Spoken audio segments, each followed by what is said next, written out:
There is a symbiotic relationship between violence and fear. Right from ancient times, kingdoms and nation states have been formed, annexed, and merged through violence. One had to be most ruthless to become a tribe's head and retain the position through a regimen of terror and violence. This applied to later on to kingdoms and uh, other forms of government. Peaceful formation of a state is almost unknown in human history. If there is any, it must be a rare exception. The defeated were enslaved. They were given the choice between retaining their life or their wealth and identity. Obviously, the latter were sacrificed to save the former. Their life is naturally more uh, important for a person than wealth or identity. Even in the so called relatively civilized times today, in a civic argument, the belligerent parties threaten each other with harming their women and children and their property. You can almost every day, if you come across any such argument, you will find invariably these three are the uh, supposedly or threatened targets during those arguments and uh, even discussions. Fear has always been an instrument of control.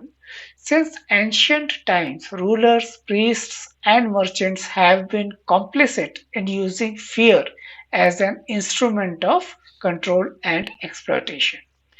These three classes, that is, rulers, priests, and merchants, have always joined hands to keep the general populace subjugated. Whatever be the type of government, whether it was monarchy, dictatorship, oligarchy, or now democracy. In order to subjugate and exploit people, the rulers use laws and taxation and various agencies related to these uh, laws and taxation regimes. Priests use the fear of sin and divine retribution, as well as, of course, hell. And merchants, of course, they use their wealth, their money power, and proximity to the state power. So, though their instruments of control are varied, their intention is the same to exploit and aggrandize themselves. This particular combination and formula, they have not changed over the centuries or decades, or whichever way you want to call it. Except that now a collaborative media has become the fourth exploitative element. And this is extremely unfortunate because the media was supposed to be the nation's watchdog. Since independence, a great tussle has been going on between the liberal democratic forces and the bigoted right wingers for influencing the people's mind. I'm talking about our country right now. The founders of our constitution had foreseen the dangers inherent in an intolerant society.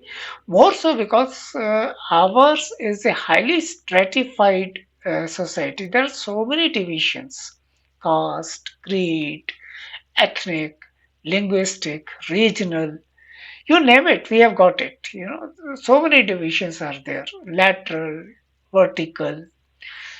So any divisive uh, action has a rippling effect all over the country.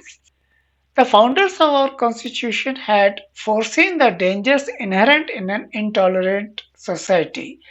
Therefore, they formulated powerful checks and balances to keep the regressive forces at bay. This became all the more important. In fact, it became vital because of the simple reason that our country, our society, our nation is highly stratified. In fact, but despite the efforts of the founders of our constitution, unfortunately, since the demolition of Babri Masjid on 6 December 1992, these regressive forces have been asserting themselves much more forcefully than ever before in independent India's history. Then, to add to that, the 2002 bloodbath in Gujarat has made the spread of these forces to the rest of country seemingly unstoppable. Even now, they look unstoppable. There is no way you can now put a stop. The genie is out of the bottle, and only a miracle will put it back into the bottle.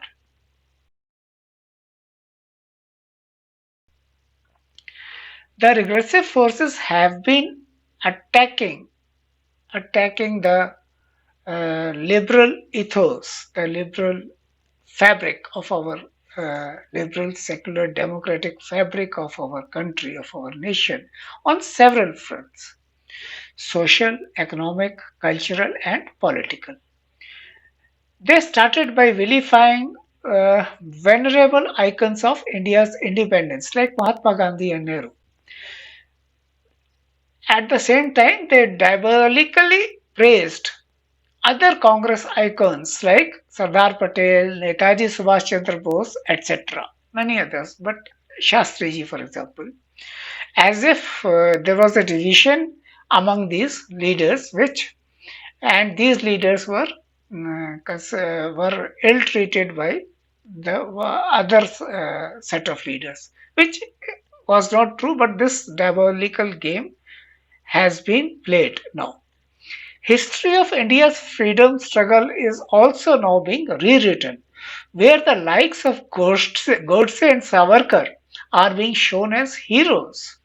As if that was not enough, a new narrative is being used to divide the nation on communal lines and create vote banks.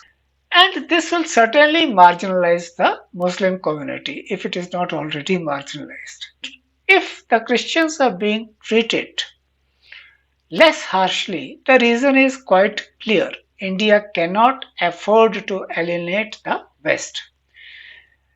On his recent visit to Italy, the way Prime Minister Modi bowed to the Bible and embraced the Pope in Rome clearly illustrated this aspect of India's uh, treatment of its minorities in domestic politics.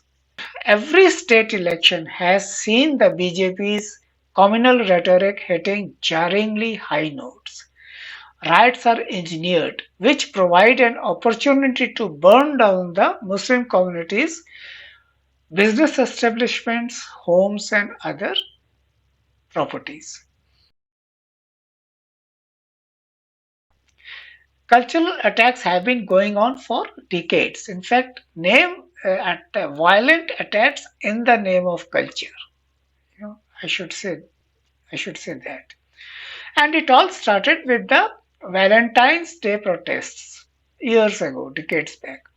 Hoodlums would spread out in public places and harass courting couples. But soon things started getting even worse. The level of intolerance has been now ratcheted up. Prime targets are Bollywood and OTT platforms, as well as various advertisements. If it was Padmavat then, it is Fab India and Dabur ads now. But the now list is longer actually, which includes the likes of Tandav and Ashram TV series. The targeting smacks of not just intolerance, but a crude attempt at subverting India's most effective soft power asset. Never mind if this invaluable asset gets destroyed in the bargain. The mindless mob forgets that Indian movies have, and even TV shows, have great fan following in every corner of the world. be it China, Russia, Japan, the Americas, I'm sorry, the two Americas, the North American continent and the South American continent. Then the Middle East, Southeast Asia, Africa, and Europe. These mindless people do not realize that our soft power helps create the country's goodwill among the elite and common people around the world, which stands us in good stead in terms of favorable diplomatic and business opportunities. It's a brand name actually. It's a Indian Bollywood industry has become a brand in itself. But it is not just movies and TV serials that are being targeted. Individual actors, producers, and directors also get targeted by the bigots and, yes, government agencies too. This phenomenon became more prominent after uh, 2014 elections. Not that before it had not happened, during emergency it had happened. And even otherwise, there have been many instances where uh, law enforcing agencies as well as other uh, investigating agencies have been misused to cow down the opposition or those people who do not see eye to eye with the government of the day. During Indira Gandhi's time, it was quite visible. This aspect was quite visible. So, if it was Riya Chakravarti a couple of years back, now it is Aryan Khan.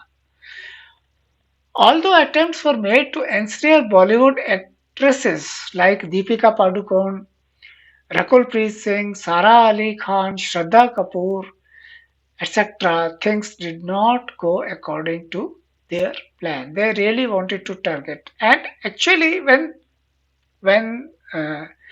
an official agency resorts to this sort of action, it gives a free hand to the individuals in that agency to blackmail people. You know, they can launch investigation and ask for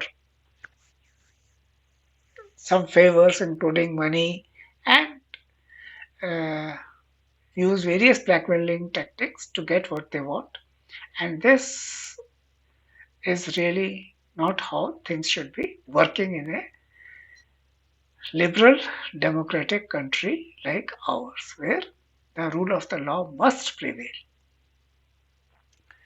The hostility displayed against the likes of Amir, Shah Rukh, Nasir, Kareena Kapoor, and other Muslim Bollywood celebrities is unbelievably crass and vulgar. Let us not forget that creative persons are special, culturally as well as socially. They need to be respected and insulated against all kinds of threats because they help raise social and political issues that make us introspect and generate new ideas for the society. In fact, the march of civilization and performing arts go hand in hand, and cinema is the most powerful aspect of performing arts. Creativity in cinema and other performing arts has inspired game changing inventions and innovations also. Let us not forget that the Western science fiction was the precursor to several high tech marvels of today. All attempts to suppress individual initiatives, creativity, and enterprises failed because of the overwhelming liberal and democratic ethos in Western countries. And this is the reason why uh, the West has risen to great heights in technology and science and has vastly improved the quality of their people's lives over there. And this creativity is allowed to flourish over there under all circumstances. It is encouraged too. It is not that regressive forces do not exist in the West. It is just that the majority of people are well aware of the dangers of such forces becoming strong. The occasional reassertion of regressive forces in the shape of, say, Donald Trump are ruthlessly sidelined through the ballot. Fear of violence destroys the will to create and thus stunts growth in every sense of the term. This growth, I'm talking growth and development, economical, cultural, intellectual, you name it. But it is not just the creative persons who are being targeted. All those who have been struggling for the betterment of humanity, especially the lives of the poor, have been targeted in India. The likes of, say, Stan Swami, Father Stan Swami, Siddiq Kappan, a journalist from Kerala, and many others were incarcerated and treated cruelly. While Father Swami died in jail, Kappan's health has reportedly deteriorated. Under such circumstances, one expects the media to question the government of the day on the matter of justice and human rights. But a majority of them are playing the role of the government's henchmen, handmaidens, henchmen, hatchetmen, you can call them anything. If Arnab Goswami is anything to go by, well, even these epithets are very, very polite. The police and other investigating agencies have more or less been turned into the ruling party's extensions. They should not be. They should be autonomous bodies that, should have the rights and powers to investigate wrongdoing in any segment of the society, including the government agencies, including the government itself. But this is at the moment inconceivable in India. The judiciary is struggling to cope with the ever mounting iniquities, but it can only do so much. Given its constitutional limitations and the fact that it is understaffed and overburdened.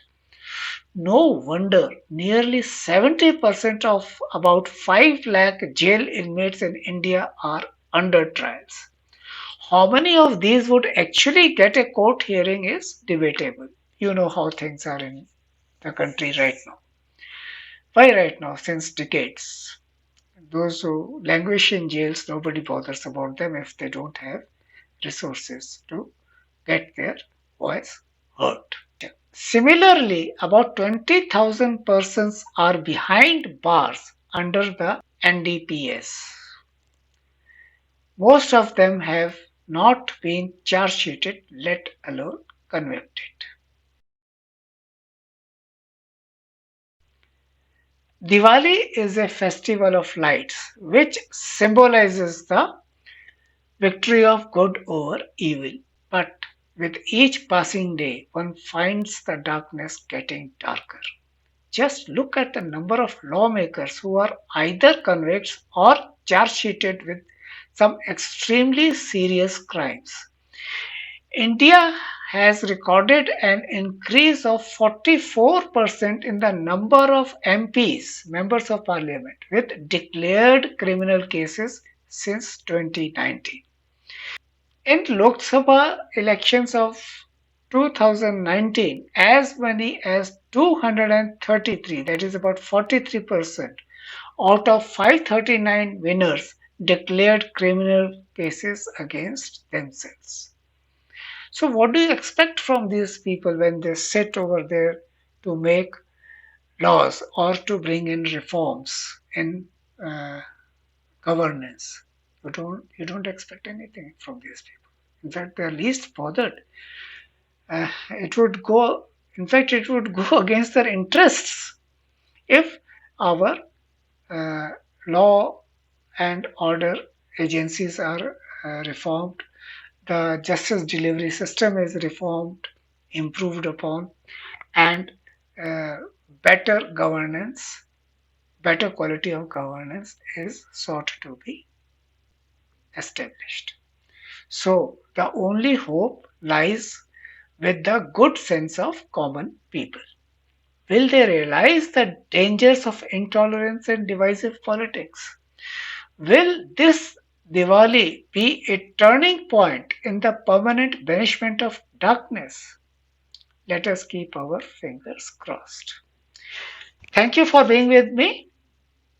I'll come back with another episode soon. Bye bye.